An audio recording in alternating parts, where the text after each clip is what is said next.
Similarly, the Prague Spring in the Book of Laughter and Forgetting is not described in its politico-historico-social aspect,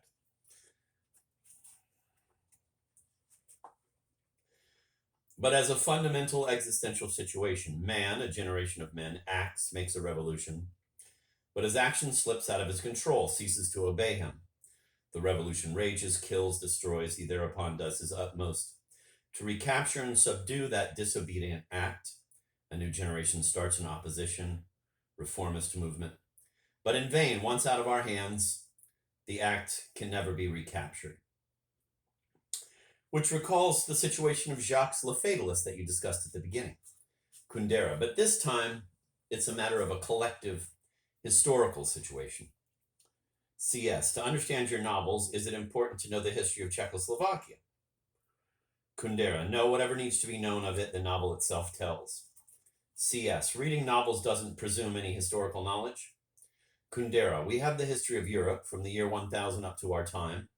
That has been a single common experience. We are part of that. And our every action, individual or national, only reveals its crucial significance when set in that context. I can understand Don Quixote without knowing the history of Spain. I cannot understand it without some idea, however general, of Europe's historical experience, of its age of chivalry, for instance, of courtly love, of the shift from the Middle Ages to the modern era. CS. In Life as Elsewhere, each phase of Jaramil's life is seen against fragments from the biographies of Rimbaud, Keats, Lermontov, and so on. The May 1st parade in Prague is merged with the May 1968 student demonstrations in Paris. Thus, you create for your hero a huge setting that encompasses the whole of Europe. Still, your novel takes place in Prague. It culminates in the communist putsch in 1948.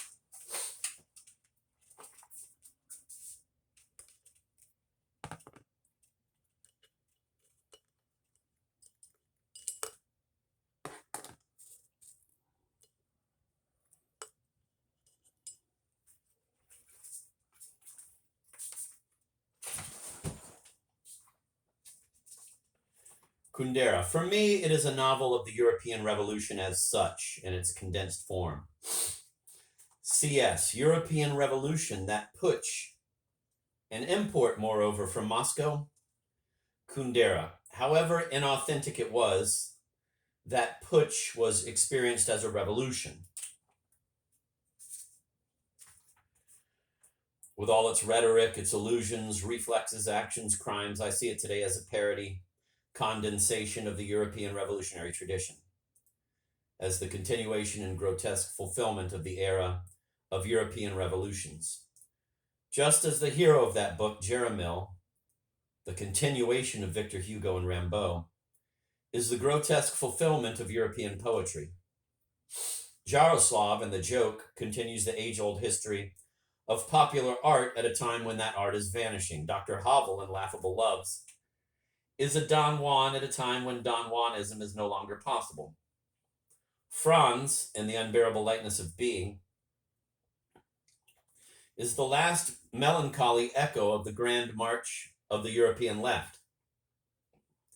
And Teresa, in her obscure village in Bohemia, is withdrawing not only from all the public life of her country, but also, quote, from the road along which mankind, the master and proprietor of nature, marches onward.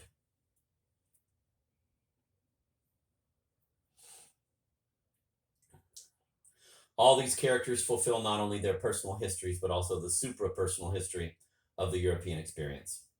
CS, which means that your novels take place in the last act of the modern era, which you call the, quote, period of terminal paradoxes, end of quote. Kundera. If you like, but let's head off any misunderstanding.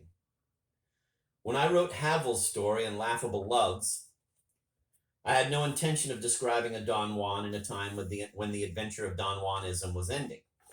I was writing a story I found funny, that's all.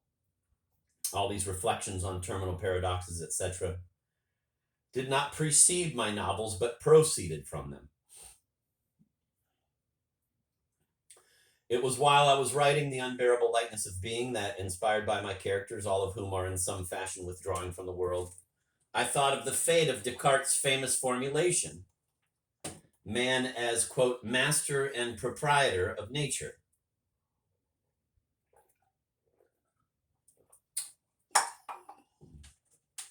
Having brought off miracles in science and technology, this master and proprietor is suddenly realizing that he owns nothing and is master neither of nature, it is vanishing little by little from the planet, nor of history, it has escaped him, nor of himself, he is led by the irrational forces of his soul. But if God is gone and man is no longer master, then who is master? The planet is moving through the void without any master. There it is, the unbearable lightness of being. CS.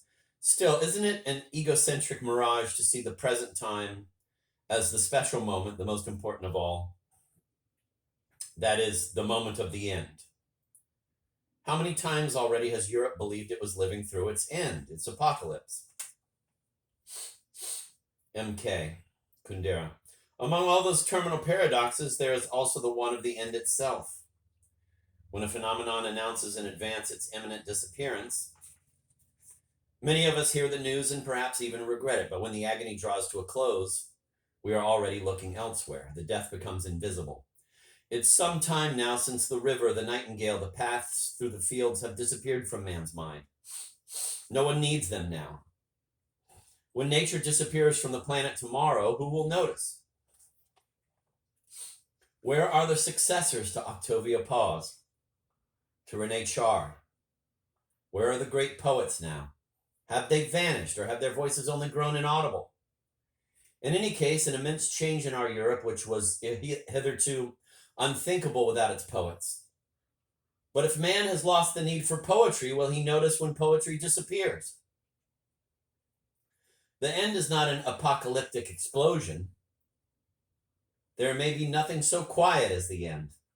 CS, granted, but if one thing is ending, we might suppose that something else is beginning. Kundera, certainly. CS, but what is it that's beginning? That doesn't show in your novels. Whence the doubt? Aren't you seeing only half of our historical situation? Kundera, it's possible, but that isn't so very grave. Indeed, it's important to understand what a novel is. A historian tells you about events that have taken place. By contrast, Raskolnikov's crime never saw the light of day. A novel examines not reality, but existence. And existence is not what has occurred. Existence is the realm of human possibilities, everything that man can become, everything he's capable of. Novelists draw up the map of existence by discovering this or that human possibility. But again, to exist means, quote, being in the world, end of quote. Thus, both the character and his world must be understood as possibilities. In Kafka, all that is clear. The Kafkan world does not resemble any known reality. It is an extreme and unrealized possibility of the human world. It's true that this possibility shows faintly behind our own real world and seems to prefigure our future. That's why people speak of Kafka's prophetic dimension. But even if his novels had nothing prophetic about them, they would not lose their value because they grasp one possibility of existence, a possibility for man and for his world, and thereby make us see what we are capable of.